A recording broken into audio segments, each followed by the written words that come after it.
Hi everybody, it's Lynn from Lynn's Crafts Designs. I know my voice is still horrible, but we're going to give this a try. I'm going to do some Valentine, they're not going to be cylinder beads, I don't think, but some Valentine beads for a bracelet. Now, I've got Cernit, and this is the Cernit Metallic Red. And this is the Cernit Translucent, and this is Ruby.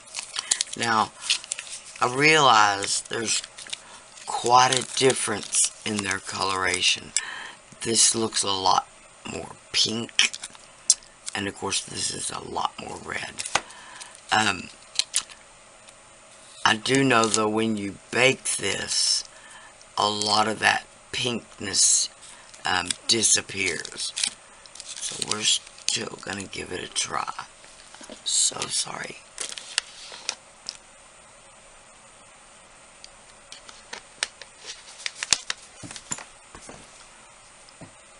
This is just a tiny little square that is so nasty. It's been sitting on my desk for a month.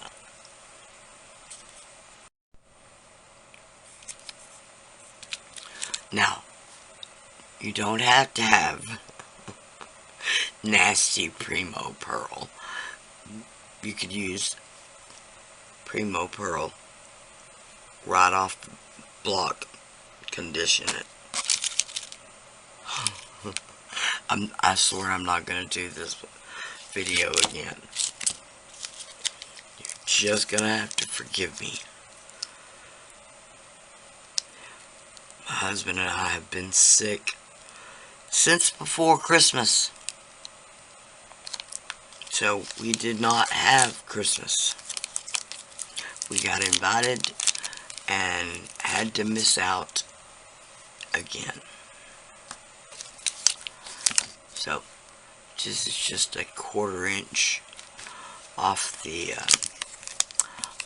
block, so to speak.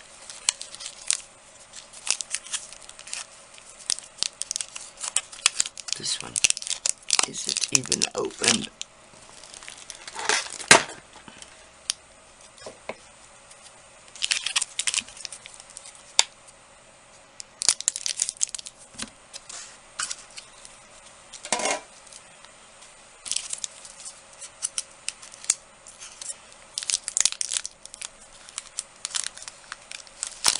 Hey. Okay. Now, on the back, this Cernit label normally will peel right up. Of course, it's one of those peel it up and read what's on the back.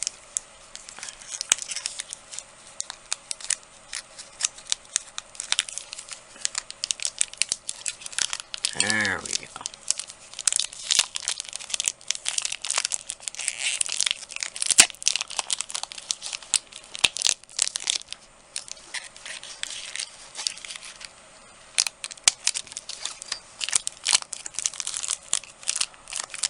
There. Same thing. Just want a little 1/4 inch or so off there. That is actually a little bit less.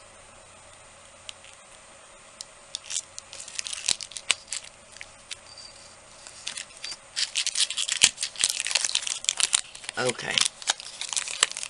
And I'm sorry I'm going to say this, but just like usual,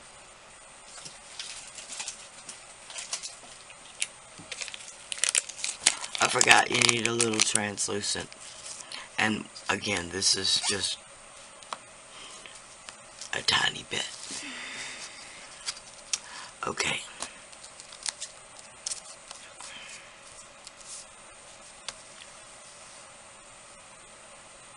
I'm just going to chop up this translucent, and if I didn't say, the translucent is called Ruby.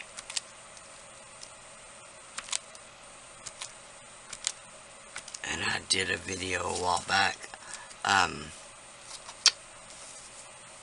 showing you exactly what the ruby looks like when it's baked. And just like the emerald, it's very pretty, but it looks way different than the packaging.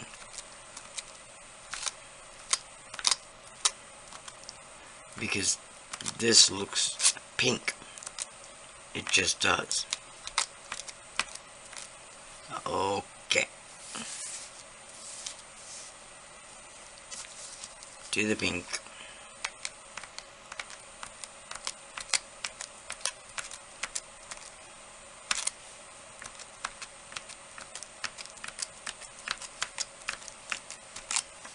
Size doesn't matter.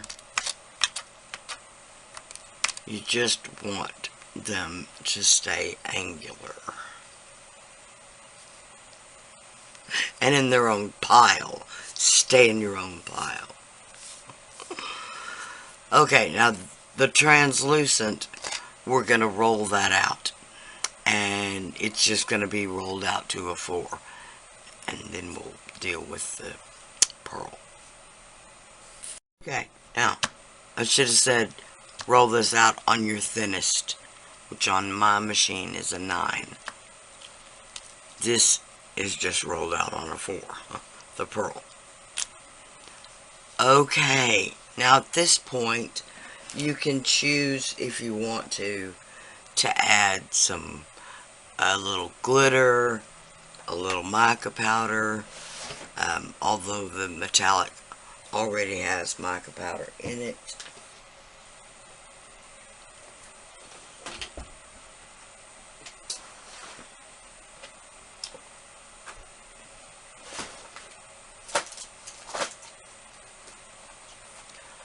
Sorry about that. I've got some heart-shaped holographic glitter. So we're just gonna try a tiny bit of this.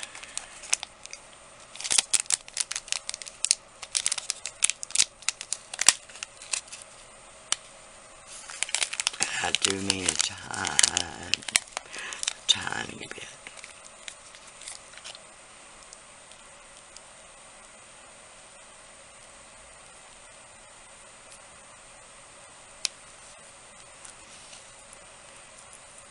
Sure what happened there.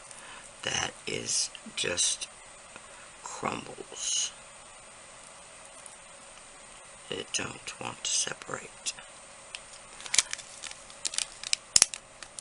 Now, I realize that is not much at all. I'm going to give it a good press down so it'll hopefully stay in place. Now, we're just going to, first thing we're going to do is we're going to just cut little slivers of this pearl.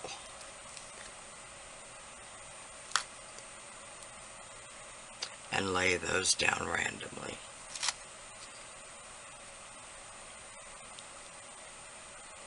Now don't feel like you have to use all of this. I'm really just making enough for a few beads. Okay? So then we're just gonna a little bit more sprinkling than that, thank you.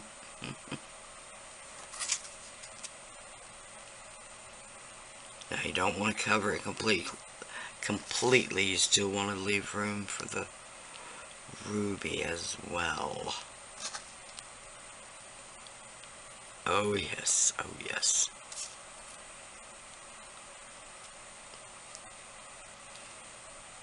Now we're just going to give it enough pressure for it to kind of stick.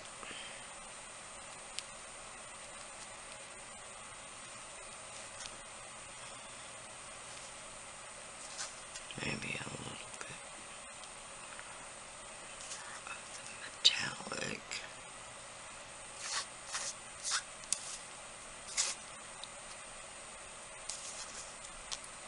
done really good so far. We'll use the rest of it.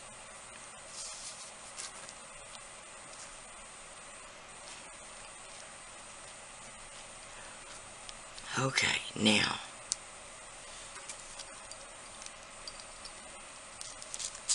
I'm going to attempt to loosen this, although silicone mat has had it.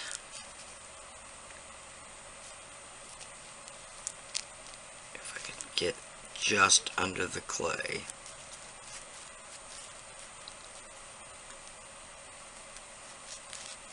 There we go.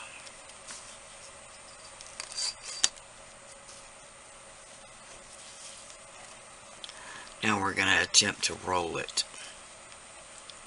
It really doesn't matter which direction you go from.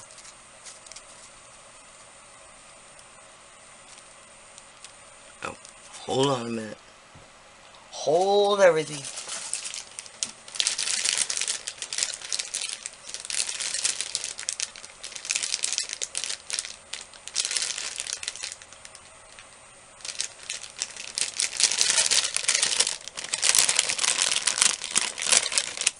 How that happened, but the red is literally right on top.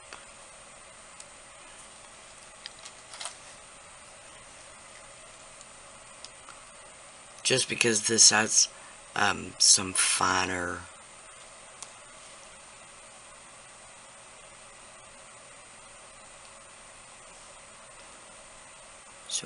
chunky mix.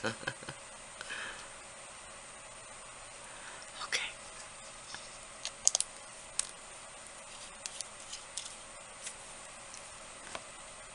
Now we'll continue.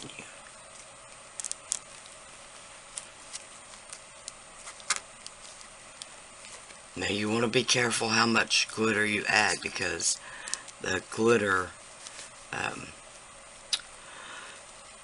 doesn't want to stick to itself, obviously, so it'll make your roll not want to stick to itself as well. Same thing with mica powder. Alright, now it looks horrible right now, doesn't it? We're going to squeeze, squeeze, squeeze. We're trying to squeeze some of that air out. We're going to compress it back down. And squeeze a little bit more. Alright.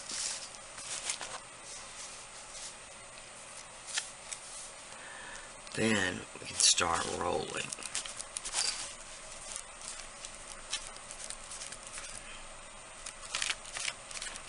Now the rolling will bring to your attention anywhere that you still have air. It will, first of all, the roll will feel like right here, it feels like there's an air bubble there. It doesn't feel as dense as the rest of the material does. So we're going to compact that area back down. Squeeze it a little bit. Whoop.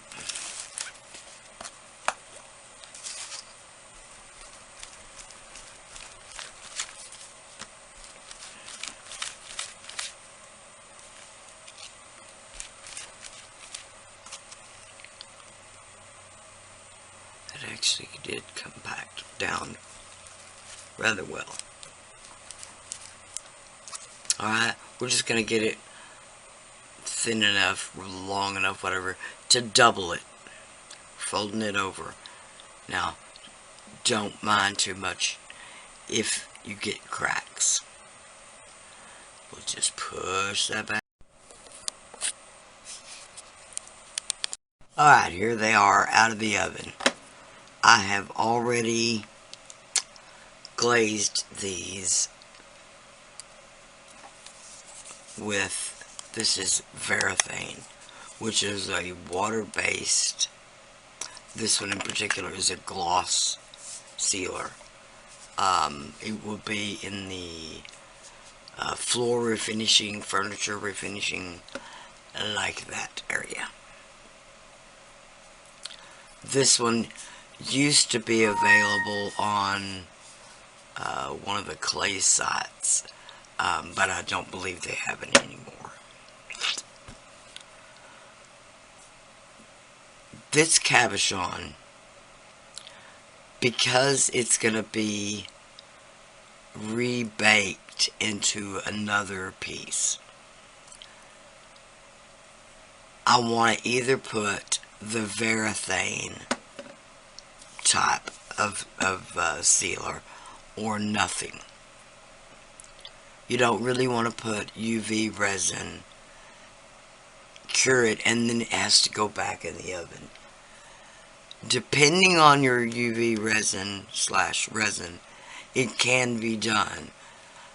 You just have to read the heat tolerances for your cured resin.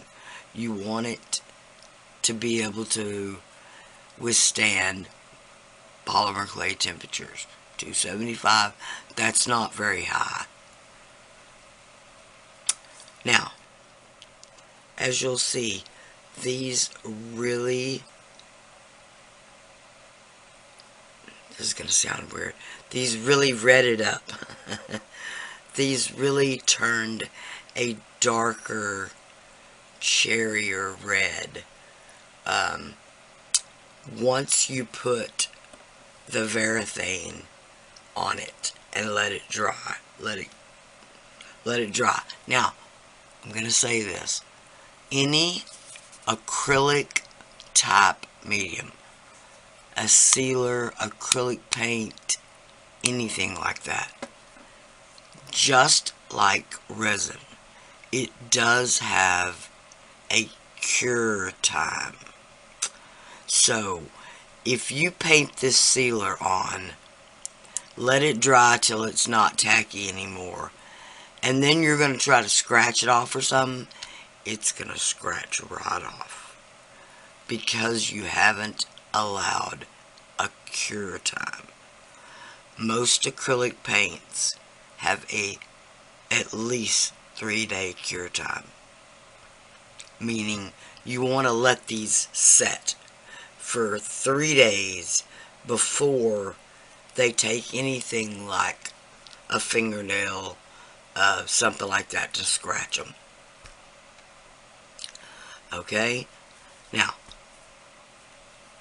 you can sand and buff this, and it will be just as gorgeous, if not more so.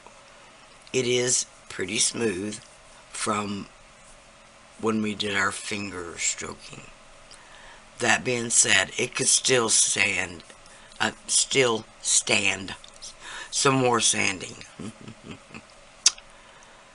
The discs, I'm not sure whether I'm gonna glaze these or not. I've got this is the Let's Resin electric drill, and it does go through these quite easily.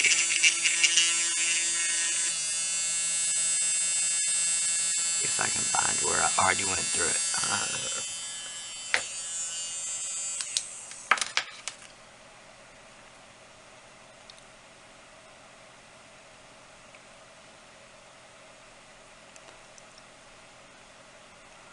Right there.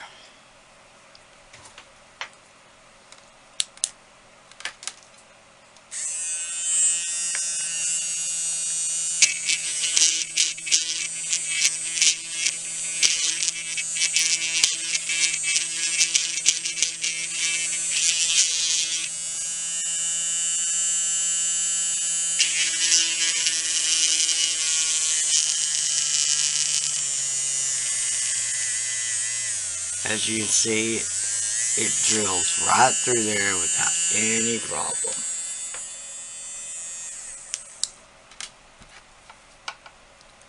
Except for leaving the crumbs everywhere.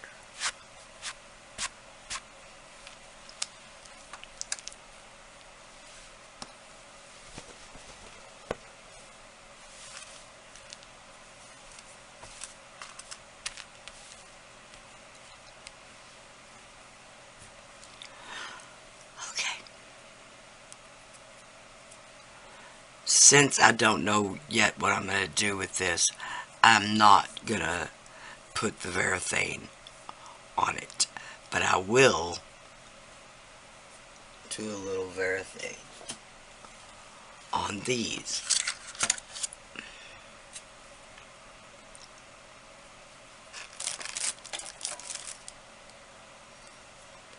Put my glasses on, it might help.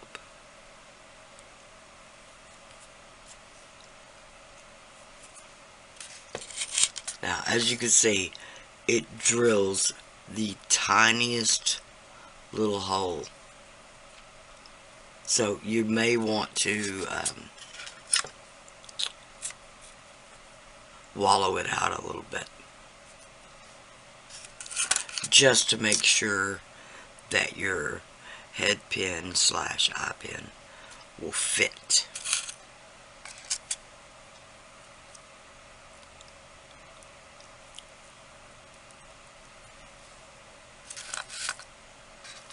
And this is just my bead drying rack that I had my husband make for me.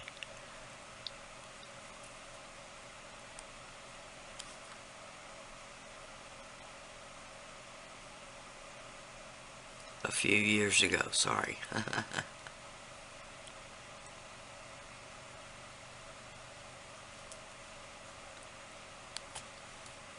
That was hard. Okay.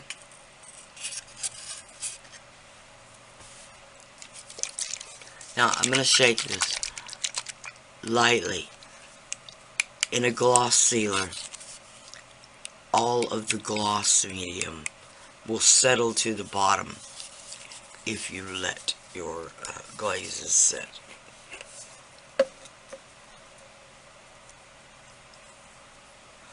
Alright. Now, this is getting close to the bottom, so.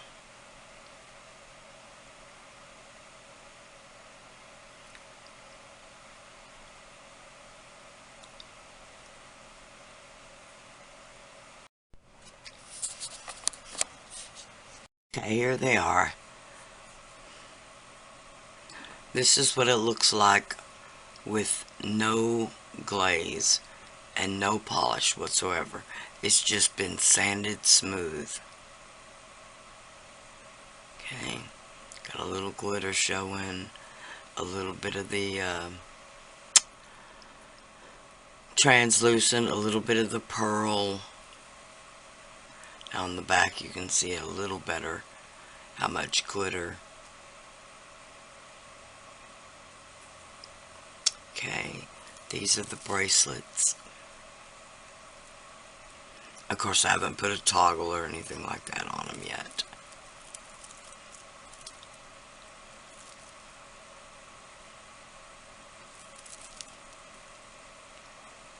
I really love that, how that ruby color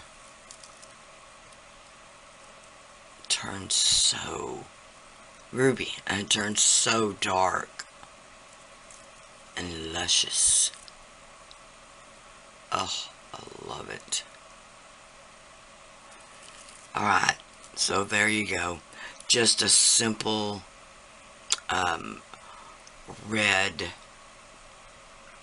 color mix for Valentine's Day. Once again, y'all, I apologize for my voice. Not sure when it'll be back to itself. Thank y'all so much for watching. Please like, share, and subscribe.